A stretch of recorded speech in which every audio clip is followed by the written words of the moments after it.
Welcome to the Studio 70 podcast. Our goal is for you to join in on real behind-the-scenes conversations about our projects and the people who make them happen.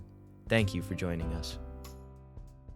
All right, well, yeah, then let's hop in. Let's talk specifics. I mean, there's the plot twists, there's the individual scenes, there's the magic and the science fiction blend. There's so many things to chat about. But yeah, where do you want to begin? Okay, can I ask you actually about the Dean Cain stuff? Okay, yeah. That's what I was looking at. So Daniel wrote one of your biggest notes was to keep Jovis in the audience's mind so that when he's revealed to be alive, it actually has a little bit of like, and so I started writing new scenes. Well, first, am I getting that right? Was that the gist of your note? Yeah, there was two things. One was kind of to have him more in mind, and the other was to kind of just flesh him out and understand what his motivation was. And I think we had just talked about doing both of those things by kind of doing some either flashbacks or intercutting like Aeneas on his journey, thinking back to it, and just making him less of the just kind of absent King Richard character, like who's everyone kind of understands is that from the beginning, and having him as more of a real. How quickly do you want to reveal who he is? You know, are you trying to go for the kind of Apocalypse Now sort of like long build up, big dramatic reveal, or would it be better to kind of show how, what kind of person he is, explain, why he's doing what he's doing, and show his character to make it more dramatic when you show that he's on the other side all of a sudden. Yes, and that's where the flashback was born out of, where Aeneas lies down against the tree and crossfade to him a year ago in the battle, and then Jovis gives a speech. What's missing is there was a scene that I loved. I don't know if you read this or a scene. It's not in the movie, where after his speech, Jovis walks with Aeneas and Pater. And talks about his frustrations about this war, and shows that he likes Aeneas basically because Aeneas will tell him the truth. Like he says, like, what did you think of my speech? Pater's like, oh, it was the greatest speech I've ever heard. And then Aeneas is like, no, it kind of sucked. And Jovis is like, exactly, this is why I keep you around. And they talk about those frustrations of him having to abide by this higher power or whatever. And it's a chance for us to kind of see behind this royal personage. Persona. Is that the word? Yeah. Persona. But then, and there were a few other scenes like that, but then Dean, we could only get him for 4 hours. And like the battle scene, the battle flashback is filmed on location but then we needed him in the throne room, which was on the LED wall. And we only had time to even shoot his side of the conversations anyway. And so that reduced a few of those idyllic scenes that I was hoping to use to meet exactly what you were talking about, the desire to just understand him, and then keep him fresh in the audience's memory. But we still were able to do the other parts of the flashback, which were not really as important, but they stayed in the film anyway. You know what I mean? Like, and I don't know how those went. That goes into the other thing, which is like we talked about. We just talked about in the last episode about fleshing out characters and spending more time with them. And one of my comments was about doing more world building, not just in just spending time, but also in just like getting to see the place. And this goes back to like the kind of, how much can you show? How limited are you? But yeah, even if you can't, I think there's something important about seeing it and adding some more stuff, some more action. Like, I think this was one of the world-building comments about being around the ruins, and this ties into Jovis and the kind of flashback to the battle. And then this was something that I think you kept in regarding when Aeneas shows up at the ruins, and he's trying to... There's one of the other knights is there, and they have this kind of battle, and they watch him die. And originally, I think Aeneas had just kind of shown up and was grabbed, and Mendax was dead, and like you didn't get to see a little bit more of this. So it's like Right. just being able to spend some more, like you come up with a lot of nice locations. So it's nice to remind you, like, hey, just slow down. Let's see the location, Right. Let's see what's going on, and how the logic of this world works, so that when we go in there, it's not like we're a little bit more grounded. And if you have the ability or the time, or you have the location itself, zoom out, show it around, show it off, and you build like a lot of the production on the armor, the weapons in this was great. And so like even and this was one of those things I was watching a film with Stephanie, just thinking like, how is this different than Austin's? I was just like, it's crazy how much of a film is just them showing off the stuff they made for the film. Like just watching them right. Just look at the art, like just the armor, like using the weapons and the swords, like just seeing that you made this stuff for the film, or you borrowed it, or you got it. Like it's cool to see this stuff. Like it's weird how much of a film is just like, yeah, that's nice to see. Like expensive, pretty stuff. Yeah, You're you wouldn't so right. like. You don't think about it, because when you watch a film, you're like, you just assume it's there.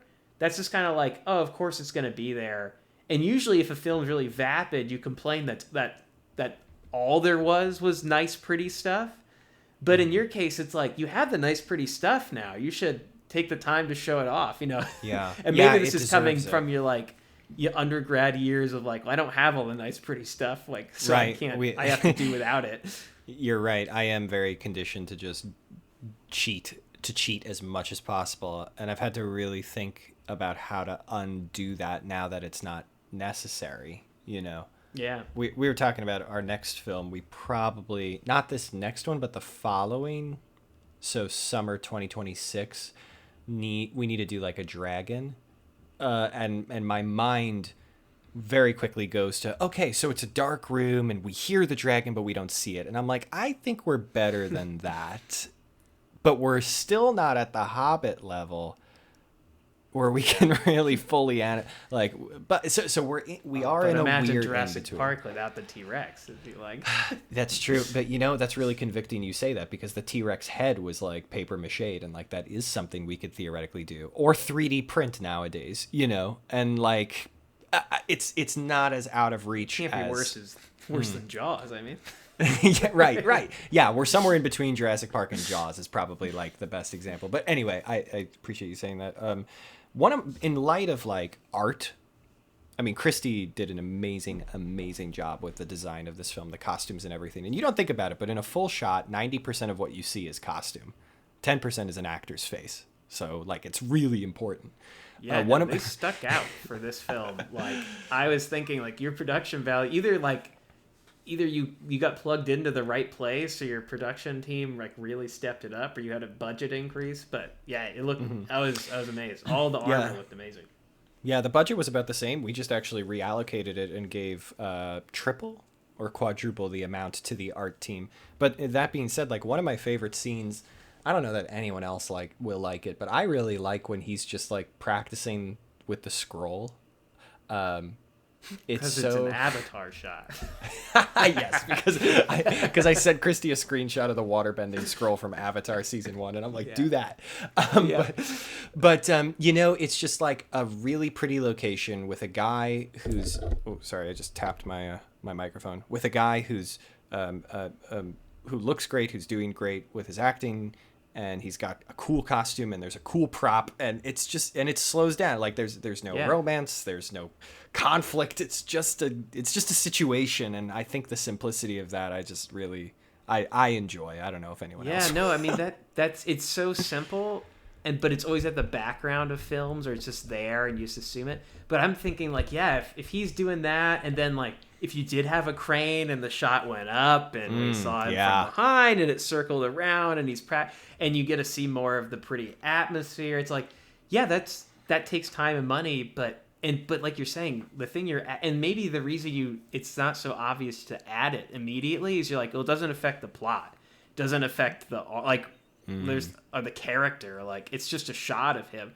But I think if you had those opportunities, like I think just sticking with that, making it feel like we're spending time with him, showing off what you've done, I think that subconsciously as a viewer, getting that does make me feel more immersed in the film, even if it's not something I would leave the film being like, there wasn't enough immersive cinematography. Like, right. I wouldn't usually think that, but I think people will feel it when it's there. It's so funny. It's like the better we get at these little, all these categories, like the more obvious what's missing becomes. Like, It's a testament to how far you've come, though. How many things you've added on, yeah. Right, like when we're back watching, like, I don't know, the Mafia movie or something, it's just like there's so many things to criticize. Where do you even begin? It's good, and then you like just walk away. But now it's like we're getting into the exact thing we need is a crane. It's like it's obvious that we don't have one in one sense, because it's one of the few things that's missing. Tell me about what you thought of the transition and the reveal of the magic being sci-fi, and then seeing two knights navigate a post-apocalyptic city. Like, did that feel good and natural and like a cool payoff, or was there anything in there that felt like this merge doesn't work? This is not. This feels campy. I don't know. Yeah, it's hard for me to say because I had read it, and so like from scene one where he picks up the sword, and maybe it's because he turns it on instead of like with a switch. Or maybe it's just because I already knew the whole plot from 4 years ago. It's hard for me to be the adjudicator of whether it's really magic or whether it's sci-fi. But I can speak to the kind of transition from when they reach the shuttle and they're in the new kind of tower area. I think atmospherically, I think it was good. I don't think it was anything. I think it was nice to, like you're saying, you get the confirmation. I know what you're going for. I know the image you're thinking of already, where you're like, medieval city, but dead world technology all over it, and like there's a dead civilization that these new people have kind of crawled into. Mm-hmm. And so when you see the downed ship, it's supposed to be like, oh, this is not just like a film about the past, right? It's actually a film about the future. And so I think, like the establishing shot of the downed ship is nice. Maybe what I would say was just the transition was a bit fast. Like you spent a lot of time in the swamp. And then I think you probably spend more time in the swamp than you do outside of the ship.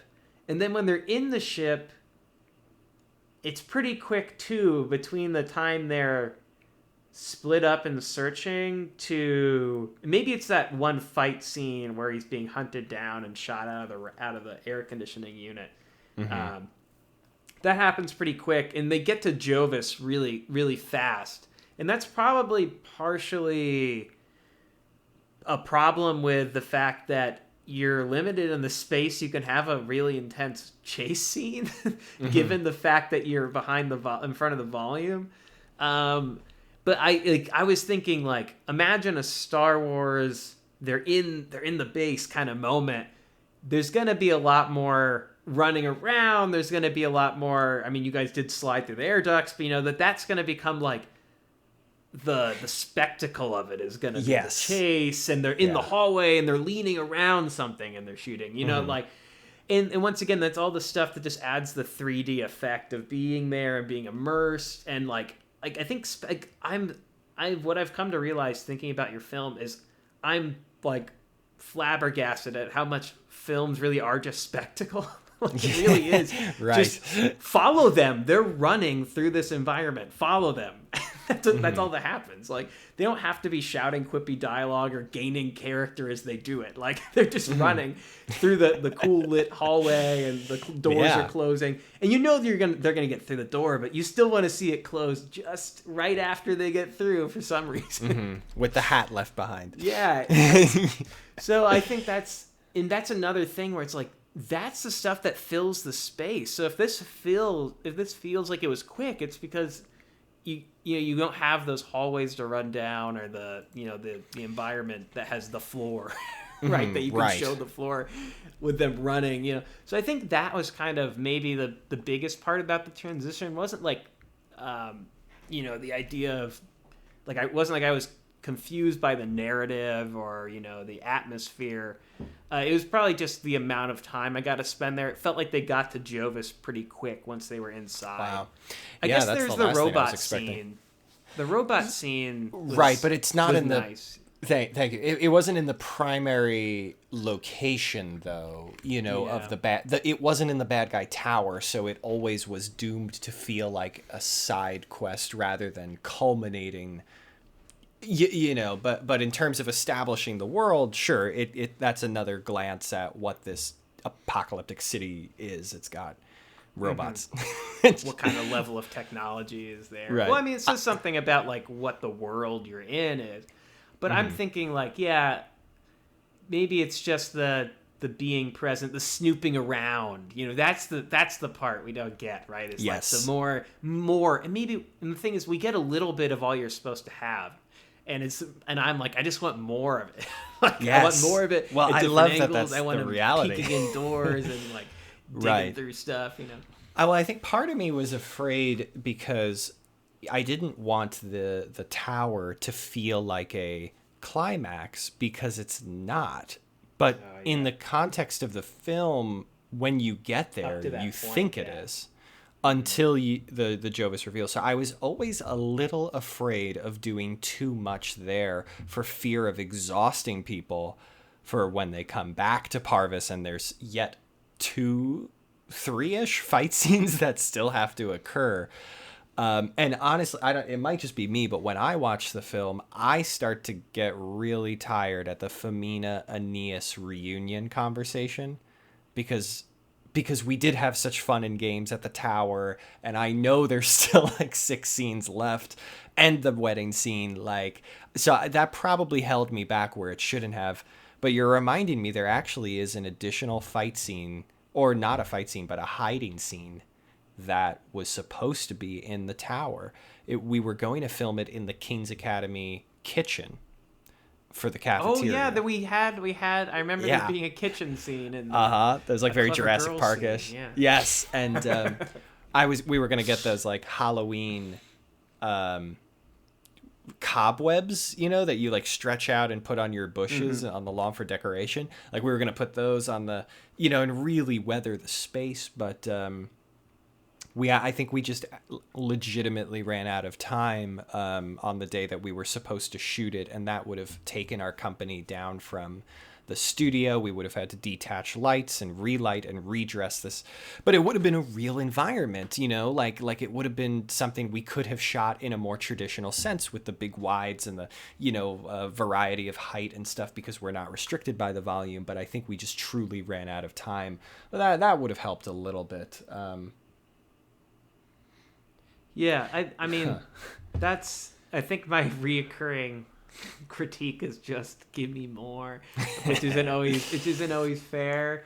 But it's good to hear that you're aware of this already. And I think the major trap is maybe thinking, well, we have the LED volume, and I'd rather just do everything there because it's easier. But I don't think that's your situation, right? I think your situation is we're still deeply limited because we're a high school in going out and doing these sort of things. The fact, and let me say, already, I remember the very first thing was one of the Star Wars, maybe it was a Grey Trials, I forget exactly which one, but where you had used the volume, and I was like, wow, you used it to set up an establishing shot of some hideout. And I was like, wow, that looks so much better than in the past. So, I mean, I'm not saying it looks bad in any way, but it has its limitations, right? Yeah. No, definitely. One other element we've talked through in light of Iron Dusk was combat. Now, Steven choreographed everything, so you can totally trash him if you thought finally the fight scenes were bad. But we've talked a little bit about yeah, right, like what we want to change for next time. I was curious how you felt about his interpretations of the various competitors that he faces, and there's 13 different sword fights. at a certain point, was it just like, all right, I get it, they're whacking each other back and forth, or was he able to keep it dynamic, or did anything stand out to you relating to those? Yeah, I mean, obviously there was the kind of differences in style. I mean, that's part of the plot, right? With the armor is like, Right. okay, in these trainings, it's like it's more organically, not just like we're just swinging at each other.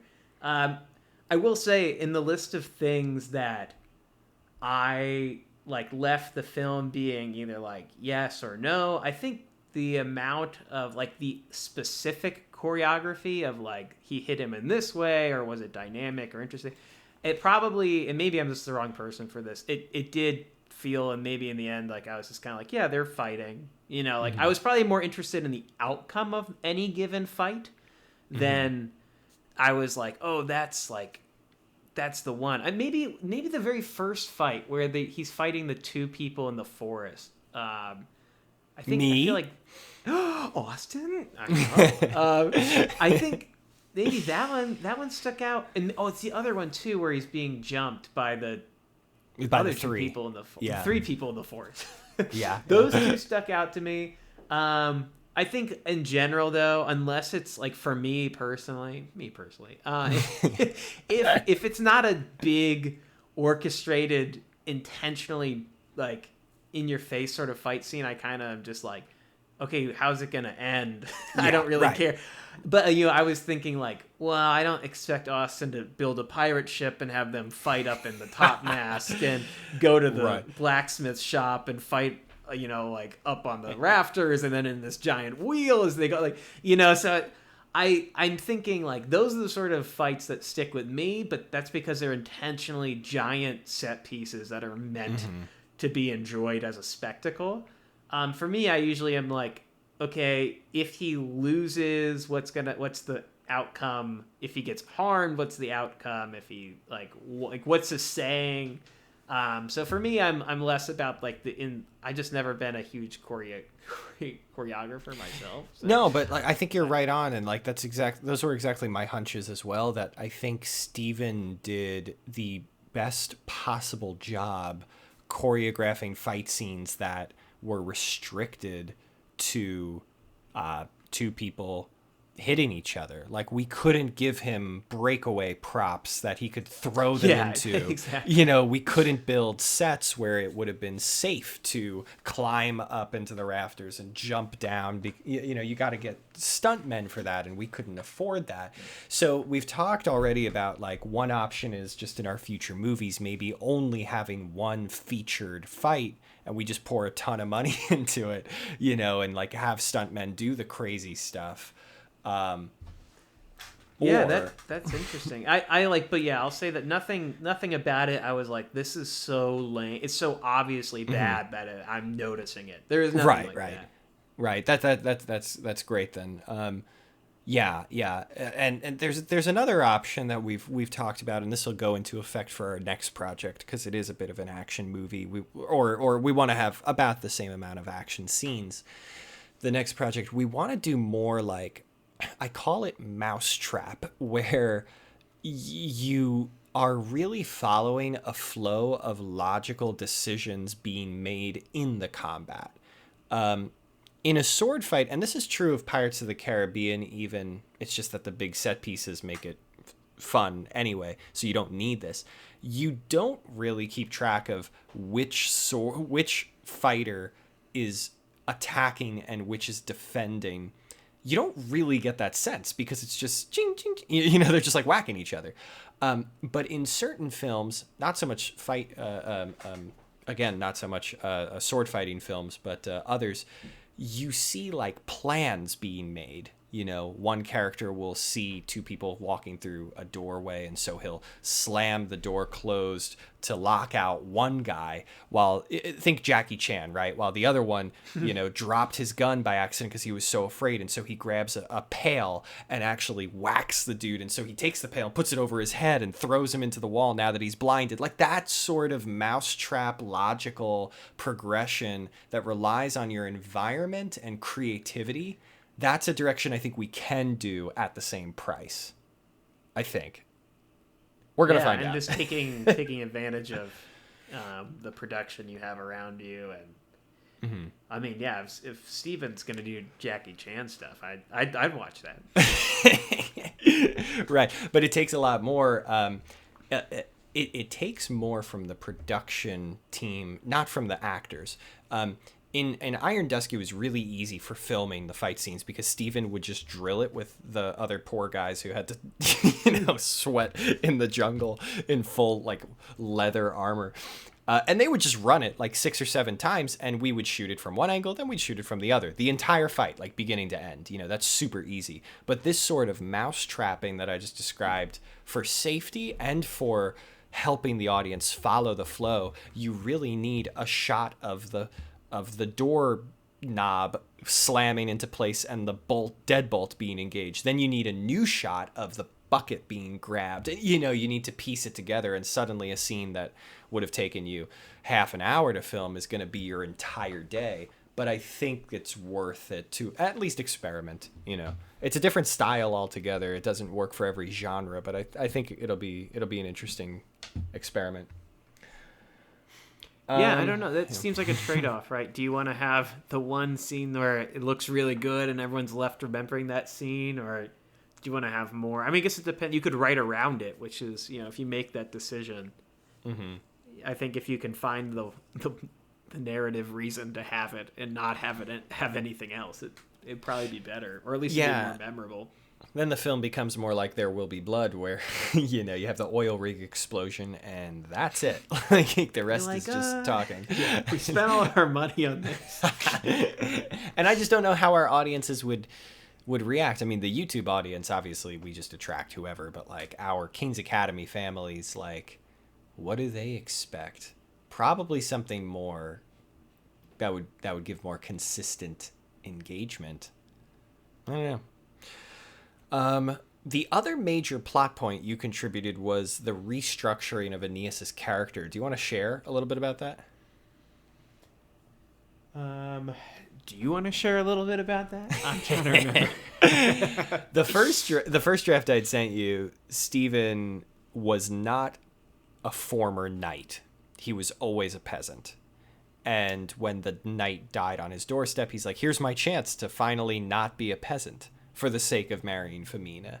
You said, based on Princess Mononoke and Lord of the Rings, that in order to do this kind of semi-perfect, idyllic hero, we need a stronger motivation beneath, and so part of that could be that he was dishonorably discharged from knighthood and is seeking redemption.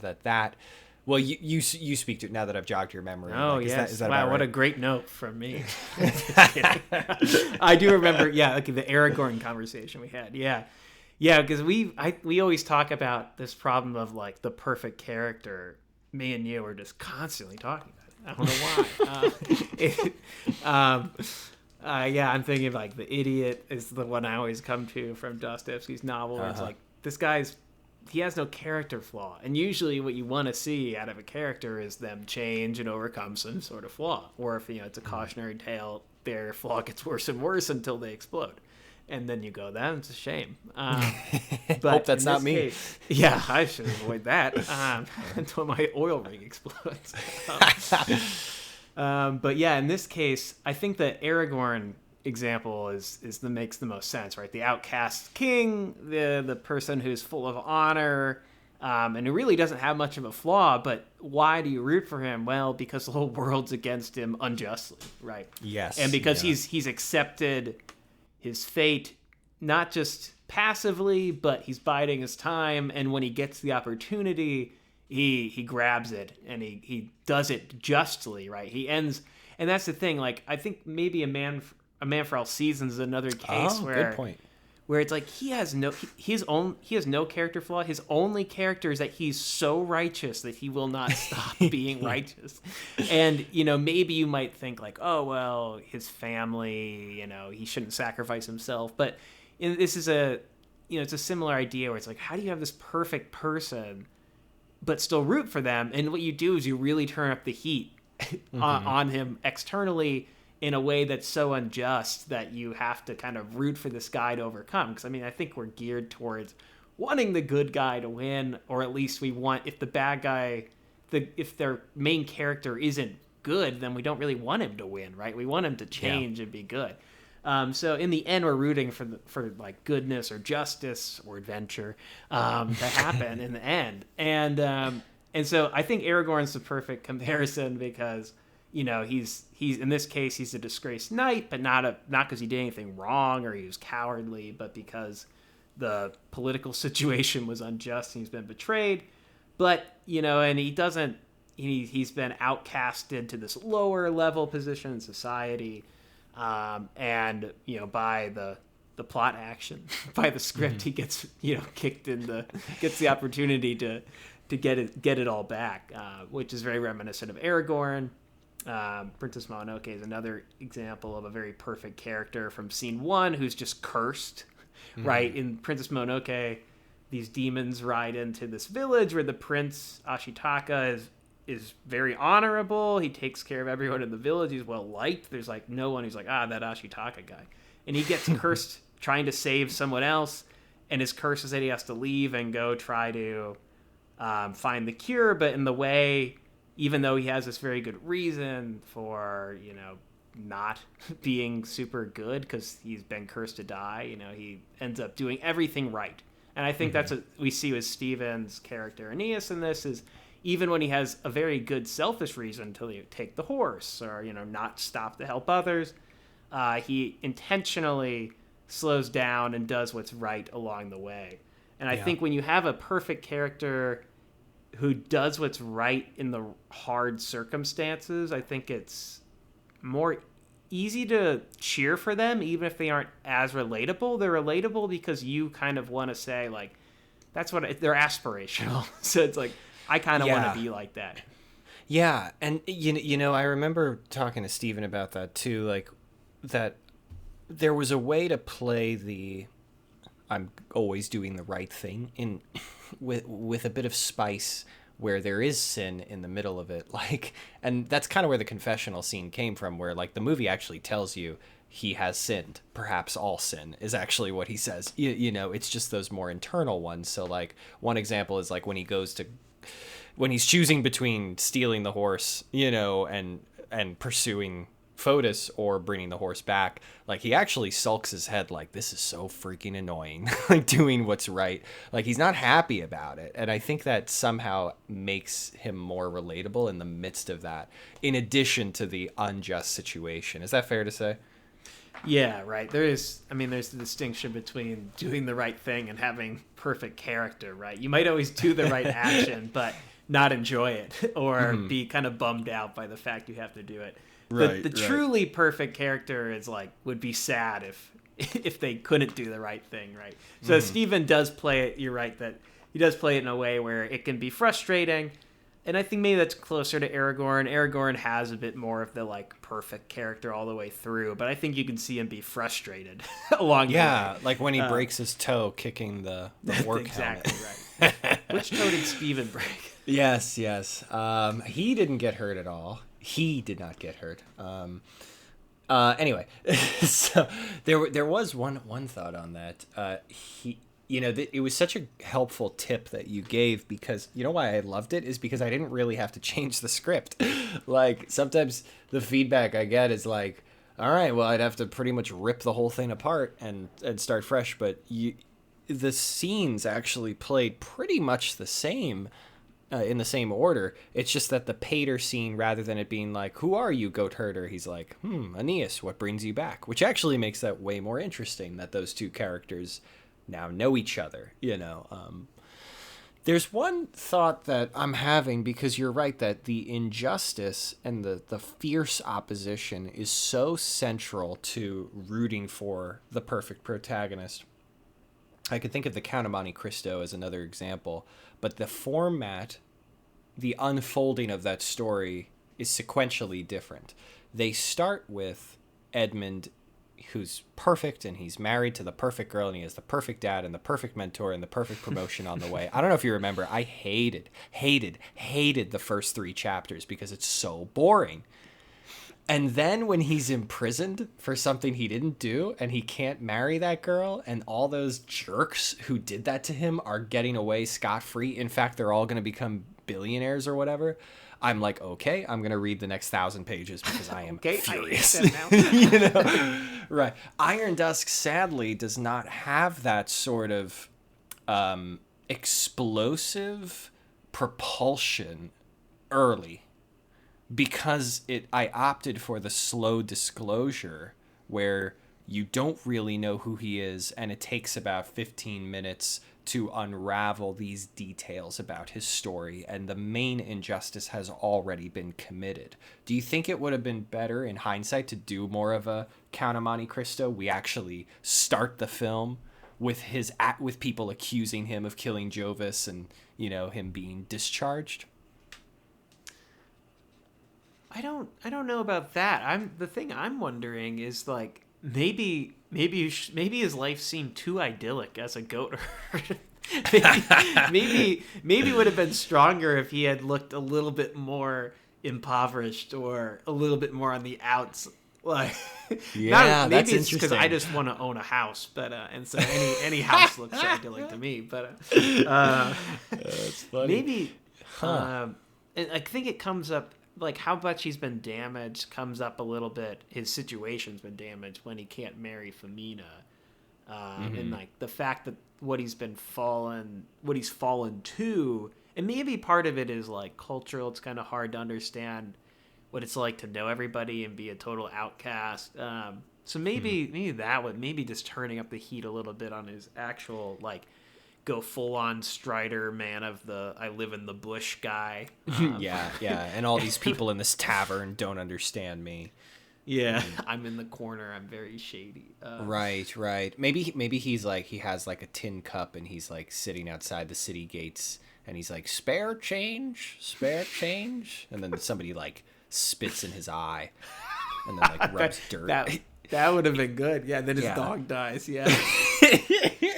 And it rains on him. Yeah. That would have been better. Probably. I love it. And then like now that I'm thinking about it, is it too late to reshoot? And like lightning just like strikes him, and you hear God say, "I don't like you." Yeah, that would be better. Actually, right. now I think I'll work on that. I think I would immediately like him more. Well, is the progression of our studio? Are things getting better? Are the movies getting better? Oh, it's on the rise. It's on the rise. Every year it gets better. Every year. Awesome. And I've been there since the beginning, so I can say that with confidence. Yes, you have. Anything else stand out to you? I mean, did you like my animation of the robot? I thought I did a kind of nice job. Did you do that? I did. It was like motion capture. Oh, okay. Because the last film, I thought you subbed it out to somebody, so I just assumed that was the case. Yeah, I no, you like learned how to do it. You reverse engineered what they did last year. I did, and I was just sitting there thinking, like, okay, what do we name the droid? Because like, there's like so many different, I don't know, silly things we could have put. Have to be named. And then I just thought Luca was such a funny like an intimidating name, but then it has a girl's voice too. There's something charming about that. Yeah, that's one of my favorite scenes. I don't even like think it's like the story, whatever.